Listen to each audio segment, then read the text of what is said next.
Glizzy, front right here. What's up? Obviously, you got the fight that you had called for immediately when the last fight ended. You have a date, you have a location now. So I guess how happy are you with how everything played out leading up to this? I'm not ecstatic or anything. I expected it to go exactly how it is. Don't believe the hype on Twitter. I don't know what people was tweeting. I've been hearing some. I've just been enjoying myself, but still working. But yeah, don't believe the hype on Twitter. I said what was going to happen, and it's happening. Are you happy with the location and the date? I know you said someone asked if you would fight in July, and you said that would be too far away. Yeah. So are you happy with April in Miami? Perfect. It's about 8 weeks away, 7 weeks away. So yeah, that's good. Just where I need to be. So looking back at that last one, a lot of people obviously thought you were only a few minutes away from winning. How much do you have to change leading into this, or do you just do you like you did before and into this rematch? Just keep the same energy. Yeah, because I'm always beating him until I'm not. So I'm just gonna make sure I keep beating him the whole way through.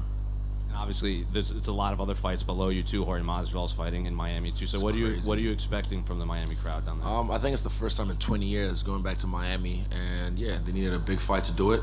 They got a big fight to do it, and then bringing guys like Gilbert, Jorge, the local street, Jesus, yeah, it's gonna bring something else to the arena, to the venue, and yeah, I look forward to it. For this fight with Alex, what's the motivation behind it? Is it going to be, I just want to get my title back? Is it, I want to prove I can beat this guy to the people who say I can't? What's your individual motivation for this fight? It's a good question. What's my motivation? I've never not been motivated to fight this guy, but for this one, I've put the pressure on myself, like, fuck the belt, fuck everything else. I have to beat this guy. So, yeah, that's, I guess, my motivation is just beating him. And like I said, they can say whatever they want. It's 1-0 or 3-0. I don't keep score. I settle them, and I just need one, and I'm gonna get it done. Obviously, by the time this comes out and people see it, tonight's main event will have happened. So I'm giving you the opportunity to be Nostradamus and tell the people what happens. I've said it on Freestyle Bender, man. I've said it. It's gonna be one on the feet, probably round 4. See, the way Islam's gonna try and win is what he's always done, and he's great at it. Take people to the fence, put him down, hold him, and submit him. But I've seen Alex, you've all seen Alex back to back with T-City, on his best submissions, guillotines and triangles, and he had the fortitude and the will to get out of those and then straight away put it on him for like 35, 40 seconds till the round was done. You guys have seen this, but again, people forget. They have this goldfish memory, and Islam is a beast. Respect to him, but you're in the backyard of the beast. So yeah, let's go. Israel, you mentioned you just need to fight your fight and you feel you'll be able to win, but Alex has obviously proven that he can capitalize on the smallest of mistakes or openings. So when you go in there and you're mentally in there, how do you strike the balance of not overthinking, like I can't make an error, and then fighting your fight? No, I always do. I go in there and I don't overthink. I'm not gun shy. I go in there and trade with people, especially with him as well. So yeah, just expect me to do what I do. And like I said, I have to talk because you guys want me to talk, but say less and I'll do more. I promise you I'll do more in this fight. And you mentioned you only need one, but if you do win, it sets up this great story of a trilogy, some of the greatest things. I mean, if he wants to stick around, we can do it. But yeah, I have a hunch he's gonna move up. And we haven't had the chance to speak with you since Francis Ngannou left the UFC. I'm just curious what you think of his decision to walk away, and if you spoke with him at all through that process. Oh yeah, I have, and Francis made the right call. He's the one that kicked in the door. We've all been behind him. We've been saying this for how long? If you guys go back on the tapes, I've been saying the same thing. I'm not gonna hop on about it, but he's right. It's little things. He's asking for things that should be mandatory. He wasn't asking for crazy, ridiculous, diva-ish demands. Even something as little as like for the guys fighting on the opening, having the 4th or 3rd cornerman being paid for and their hotels being paid for, that sets them up nicely, and they don't have to fork it out of their 10 and 10 or maybe even 10 to pay for their 4th or 3rd cornerman. Little things like that. So he's not being a diva. He's asking for reasonable demands, and I felt like he should have got them. But again, yeah, he told me, I said that's not how we do business, but the way we do business has to change, and it will change. He's just the guy to kick in the door. And you never know what the future holds. Maybe he comes back or something. I think he'll come back. He's the greatest heavyweight we've ever had. not even just like in the UFC in history. You know, he left on his own terms with the belt, never lost it, and yeah, he is. So I feel he's gonna do what he has to do in boxing or wherever else. But it's a great hit to the company. I know he'll be back. He'll be back. That's what I'll say. Dana White would always say, he's working hard on Africa. Would it feel incomplete if it wasn't all of you guys together on that card? He'll be back. Thank you. Just quickly off that, if you could book his next fight against Fury, Wilder, or Joshua, who do you want to see Francis in there with? Ooh, I say Fury. They've already kind of had the back and forth. It's already kind of built in there, and the fact that Fury's ready to do it in smaller gloves, I say add kicks. He's a gypsy. He takes chances. Yeah, you can't just keep it. Man, everyone wants to say, we're going to bang this and that, Queensberry rules. But yeah, add some kicks. If you're going to take the gloves away, no takedowns. Just add some kicks. And let's see who the real baddest man on the planet is. Hey, Israel, just a super quick one. I wonder, going off that last fight, is there something freeing about the way that fight ended from the perspective? I know you said you're not going to overthink it. Freeing? Freeing in the sense that the worst already happened, right? It's already happened before that. Yeah. So, and again, I'm in the position. I'm glad the company respect me enough to not disrespect me and give the shot to anyone else. Like I said, don't believe the hype on Twitter. You guys got to hear from the horse's mouth. Freestyle Bender, check it out. But don't believe the hype on Twitter. I'm glad I got the fight, and again, I'll set him free. Thanks. Izzy, it's first time not being the champ in 3 years. Is it bizarre walking around not being able to carry the belt, anything like that? Whenever you ever see me walking around carrying a belt. It's a fair point. But Yeah. has anyone, you get people obviously ask, instead of asking you the questions of when are you going to move up to light heavyweight, when are you going to take on this guy, it's all about when are you going to get your belt back. They still call me champ. So yeah, nothing's changed. I'm still me. When people see me, they show me love, they show me respect. And yeah, nothing's really changed. I'm still the same. I'm still Israel Adesanya.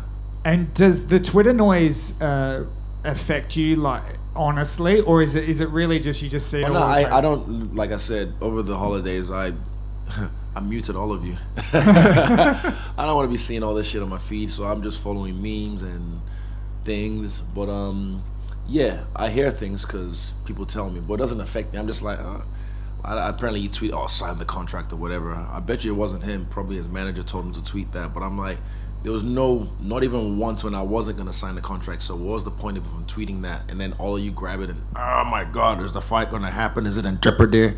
But nah, don't believe the hype on Twitter. Hear it from the horse's mouth. That's exactly what we were going to do. Is there? You've asked a lot of your fans to sort of not be that guy as much lately and give you just a little bit more space at times. What do you mean? Oh, like with me? Oh, Yeah. no, time and place. I don't mind. But it's like where we're staying. If I'm on the casino floor, you guys know what it's like. I say yes to one, and then 7, it becomes like the zombie apocalypse. And then when you done with, I've been here before, and I'm not doing that again.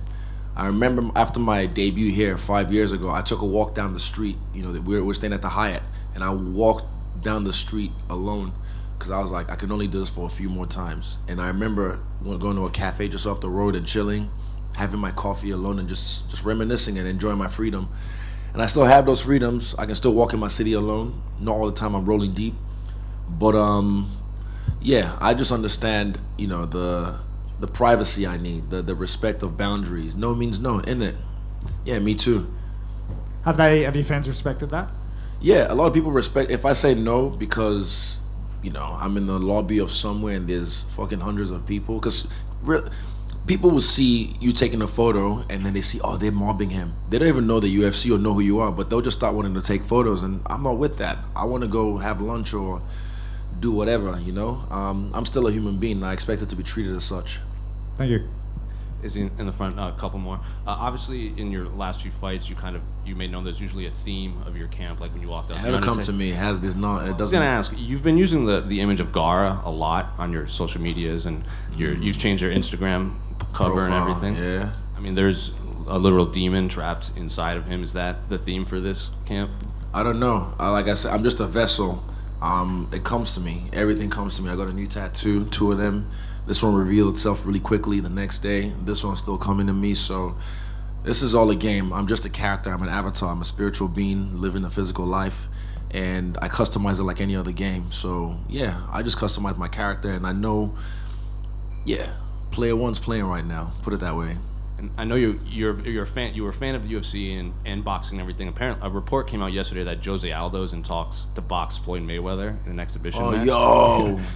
Yo, is this allegedly or like for real? For real? The report, according to Aldo, he's in talks. Let's do it. Like, see, I'm seeing all these guys. Even Pettis fighting Jones, and he's talking. I'm like, I love what I do. I'm not.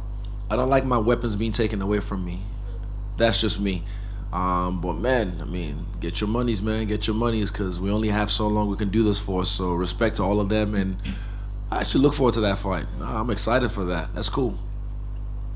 Hey Izzy, you mentioned after your last fight that you wanted to take some time and get some health things you put on the back burner under control and stuff. Did you manage to get the time to sort those, and you're feeling a lot better and moving forward? Yes. Cool. Thank you. Izzy, hi, over here. Welcome back to Australia. Shit, thank you. It was great to see you at Eternal MMA last night. Can you hear me? Can you hear me? I can hear you. Oh, Yeah. okay, great. My bad, sorry. Yeah, no, that's okay. We saw you at Eternal MMA last night. Same outfit. Not enough people seen it yet, so I had to rock it again. I saw it. I see you. So, unfortunately, your boy didn't get the win. How did you run him I through? thought he won that. That was 2-1. Hometown judging gonna hometown judge sometimes. And even in the third round, credit to the Jamaican boy. He was putting it on him, and John still stuck to the game plan. He still held the leg, still tried to take him down.